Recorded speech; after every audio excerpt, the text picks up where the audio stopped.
तुलसी या संसार में 5 रतन हैं सार, साध संग, सतगुर शरण, दया दीन उपकार। भाई संसार में 5 रतन हैं जो संसार का सार हैं। इसमें एक है संतों की संगति, दूसरे पूरे सतगुरु की शरण, और फिर दया दीन उपकार। ये ऐसे क्रम है जो अपने आप बनते चले जाते हैं। यदि हम इनसे जुड़े तो हमारा जीवन चरित्र भी बदल जाता है। अब वैसे हम सतगुरु से क्या चाहते हैं? अगर हम इसकी लिस्ट बनाएं तो हमारी लिस्ट कभी खत्म नहीं होगी। हमारी इच्छाएं इतनी असीमित हैं कि हमारी एक के बाद एक इच्छा लिखते चले जाते हैं और हमारी लिस्ट खत्म नहीं होती। लेकिन सतगुरु हमसे क्या चाहते हैं कभी हम जानने की कोशिश नहीं करते।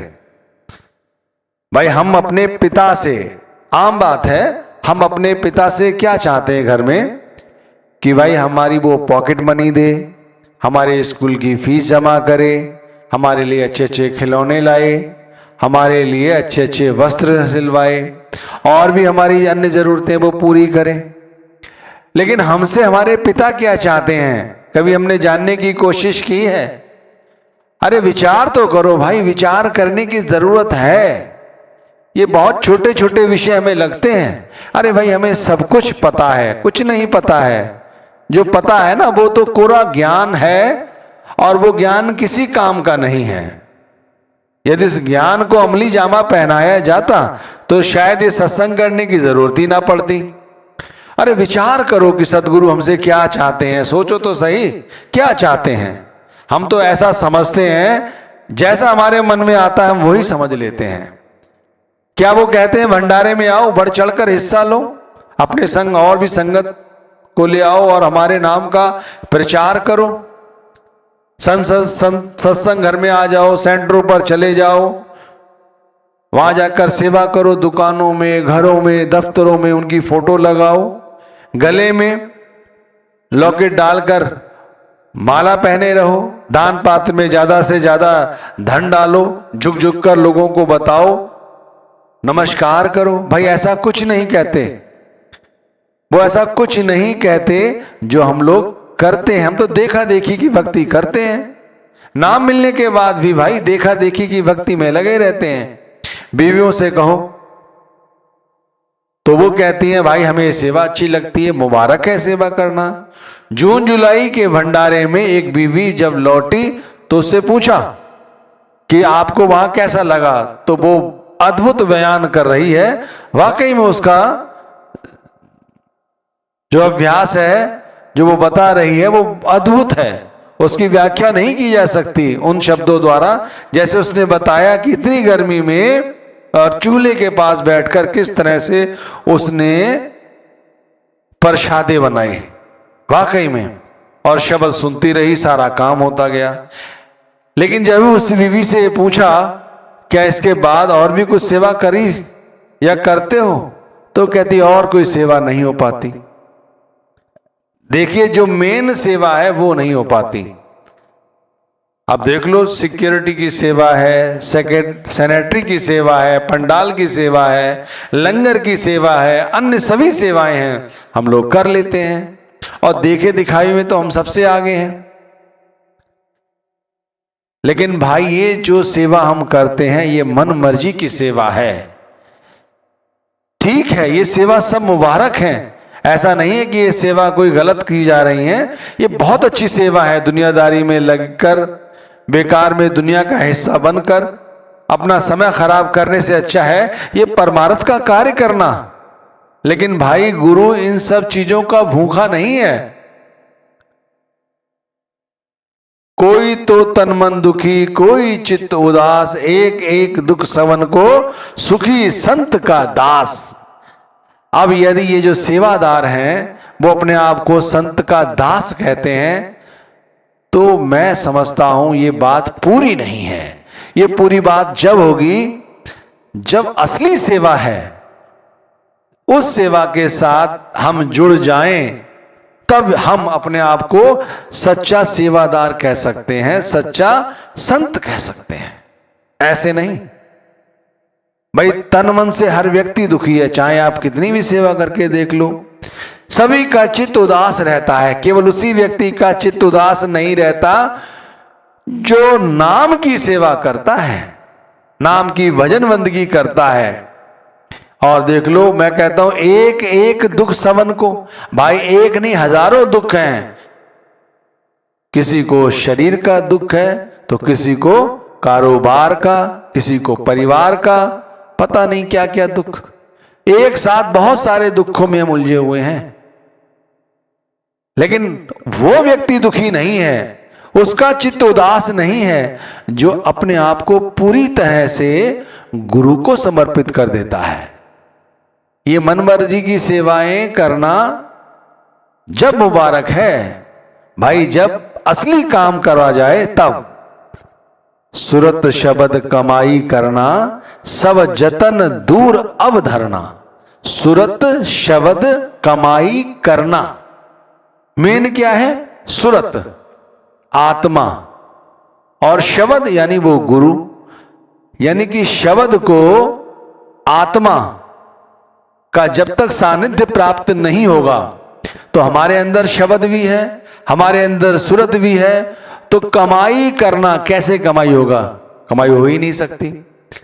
अंतर में सबके सुरत है, सबके अंदर निरत है, ना कोई शब्द को जानता है ना कोई सुरत को जानता है। लेकिन जो जानता वही है जो अंतर में अपने उस नारायण को ढूंढने की कोशिश करता है। सब जतन दूर अवधरना, ये जतन जो हमने अपने मन मर्जी के बनाए हुए हैं कि हम ये सेवा कर लें, वो सेवा कर लें, या ऐसा कर लें, वैसा कर लें, भाई ये सब दूरदार अपने आप से रखो। ये जरूर है सेवा करो, सेवा करने की मनाही नहीं है भाई। इतनी बड़ी संगत है, सेवा नहीं करोगे तो कैसे संगत की देख रेख होगी? उसकी कोई मनाही नहीं है, लेकिन ये तो बोनस है, बोनस।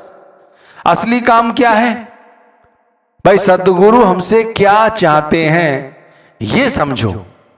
हम तो इंद्रियों के वश में रहकर सब भूल जाते हैं। चरणदास जी कहते हैं, इंद्रियन के वश मन रहे, मन के वश रहे बुद्ध। कहो ध्यान कैसे लगे? ऐसा जहां विरुद्ध। अरे जहां ऐसी लड़ाई हो रही है, मार काट मची हुई है दुनियादारी की, वहां कैसे संगम होगा भाई? शरीर से सूक्ष्म है इंद्रियां, और इंद्रियों से भी सूक्ष्म है मन, और मन से भी सूक्ष्म है बुद्धि, और बुद्धि से भी सूक्ष्म क्या है? आत्मा। तो उस आत्मा के द्वारा उस शब्द के साथ जुड़ो।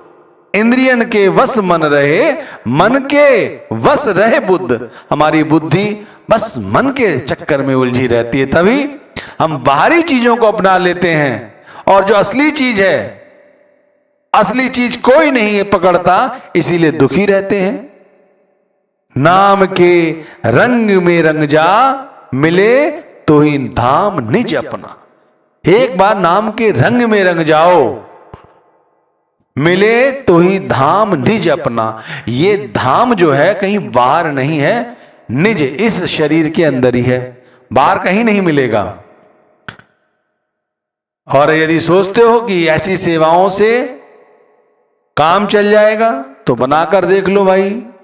ऐसा तो नहीं हो किसी सेवादार से परिचित नहीं होगा आपका, हो सकता है घर में ही आपके कोई सेवादार रहा हो, नाम की भजन बंदगी तो करता नहीं, दुनिया में इधर उधर घूमता रहता है, अपने आप को गुरु का सेवक कहता है मैं ये सेवा कर लेता हूं, मैं धन की सेवा कर लेता हूं, इससे काम चल जाएगा। अरे गुरु नहीं भूखा, तेरे धन का उस पे धन है, भक्ति नाम का उस पे धन है।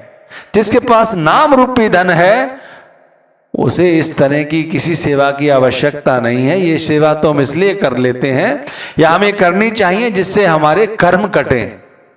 समझ रहे हैं आप?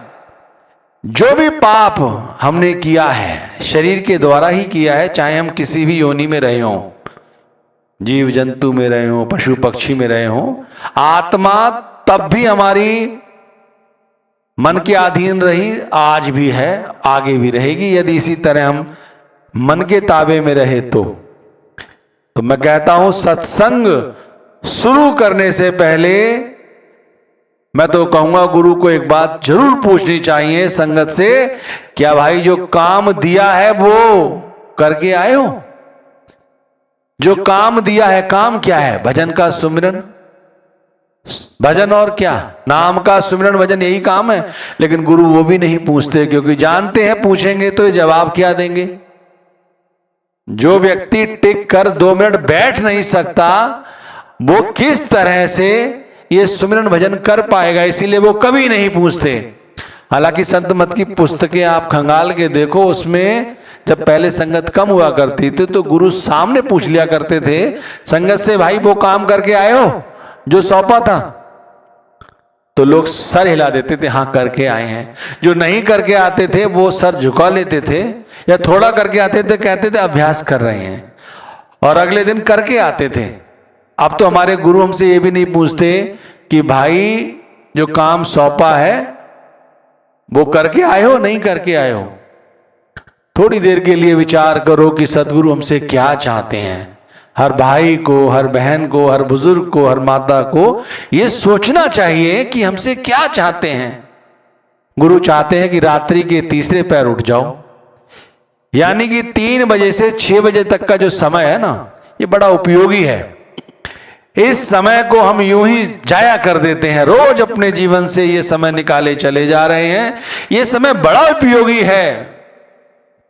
3 बजे से सुबह 6 बजे तक का ये समय बड़ा उपयोगी है।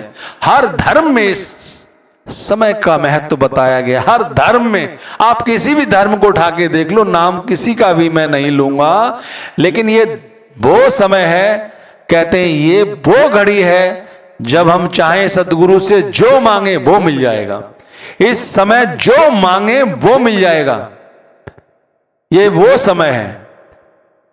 परमार्थ मांग लो, परमार्थ मिल जाएगा। स्वार्थ मांग लो, स्वार्थ सिद्ध हो जाएंगे। ये वो समय है, बड़ा उपयोगी समय है। रात्रि के तीसरे पहर उठो, पूरी तरह फ्रेश होकर सुमिरन की चौखड़ी पर बैठ जाओ। 2 घंटों के लिए इस संसार को पूरी तरह से भूल जाओ। बड़े प्रेम के साथ गुरु का नाम जपो, बगैर जीभ हिलाए, बगैर जीभ को तलवे से लगाए इस नाम को बड़े सुंदर ढंग से जपो।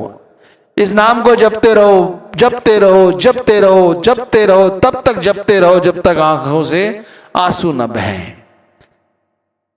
परमात्मा स्वरूप है हमारे सदगुरु, इसलिए सदगुरु की आंखों को इसी आज्ञा चक्र पर रखो और गुरु से गुरु भक्ति मांगते चले जाओ। और फिर थोड़ी देर के बाद जैसे ही समय पूरा हो, भजन को दो, भजन में बैठो।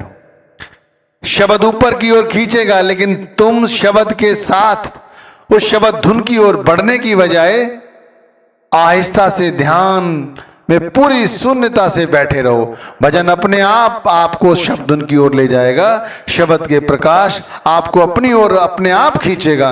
आपको ध्यान लगाने की जरूरत नहीं है। बहुत सारे लोग जबरदस्ती करते हैं कि ये सब सुनाई दे जाए, दिखाई दे जाए। अपने आप सुनाई दे जाएगा, अपने आप दिखाई दे जाएगा। ज्यादा मेहनत मशक्कत करने की जरूरत है ही नहीं। यहां पर सब शून्य करने की आवश्यकता है, सब भूलने की आवश्यकता है। जो है दिमाग में लिखा हुआ वो सब कोरा करने की आवश्यकता है। गुरु ये चाहते हैं। और क्या चाहते हैं? रात्रि के तीसरे पहर उठ जाओ और 6 बजे तक नाम के रंग में रंगे रहो। नहीं उठ सकते 6 बजे, नहीं उठ सकते 3 बजे, तो भाई जब उठ सकते हो तब उठ जाओ। इतनी भी आपको छूट दी गई है। अरे जब उठ सकते हो तब उठ जाओ, जब उठते हो तब ये काम करना शुरू कर दो। इससे ज्यादा और क्या चाहिए? उस पे भी लोगों का ये कहना है हमसे तब भी नहीं होता, तो भाई और भी सरल कह दिया गया है, तो चलते फिरते ही कर लो। क्या जाता है? चलते फिरते ही कर लो। सारा दिन गुरु की मौज में रहो, आनंद में रहो, किसी से ईर्ष्या मत करो। संसार एक पसारा है और क्या है? रात्रि का सब सपना समझो इसे।